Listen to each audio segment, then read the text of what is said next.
Guys, Kim Kim Kim వస్తే war వేరేలా ఉంటుందని నా లాస్ట్ వీడియోలో చెప్పా కదా.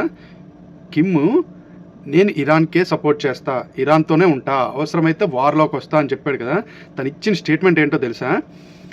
ఒకే ఒక్క బాంబు చాలు నాకు, ఒకే ఒక్క బాంబు చాలు నాకు మొత్తం ఇజ్రాయెల్ లేపేయడానికి. ఇన్ని రోజులు వారేంటి అని సింపుల్గా మాట్లాడుతున్నాడు తెలుసా. ఇన్ని రోజులు వారేంటి, నాకు ఇజ్రాయెల్ లేపేయడానికి ఒక్క బాంబు చాలు అని సింపుల్గా చెప్తున్నాడు. చూసారా? కిమ్ వస్తే ఇలానే ఉంటుంది. అన్ని దేశం యొక్క ప్రజలు ఇరాన్లో ఉన్నారు, వాళ్ళకి ఏమైనా అయితే నేను ఊరుకోను, నేను కూడా వార్లోకి దిగుతా అని కిమ్ చెప్తున్నాడు. వాళ్ళందరినీ నాశనం చేయడానికి, ధ్వంసం చేయడానికి నాకు ఒకే ఒక్క బాంబు చాలు అని చెప్తున్నాడు కిమ్. ఏ అణుబాంబు అయినా తెచ్చేసినా వేసేస్తాడు అలాంటి కిమ్. వాడు రాకుండా ఉంటే బెటర్, ఈ వార్లన్నీ త్వరగానే ఆగుతాయేమో. ఇజ్రాయెల్ ఇంకా యూఎస్ కలిపి ఇరాన్ మీద అటాక్ చేసింది. అటాక్ చేసినప్పుడు ఒక గర్ల్స్ స్కూల్, ఇరాన్లో ఉన్న గర్ల్స్ స్కూల్ మీద అటాక్ జరిగింది. ఒక 50+ ఏమో చనిపోయారు.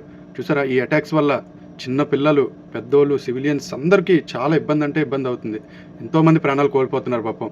ఈ వార్ అనేది త్వరగా ఆగితే బాగుంది. దుబాయ్లో ఉన్న యుఎస్ ఎంబసీ మీద ఇరాన్ అటాక్స్ చేసింది.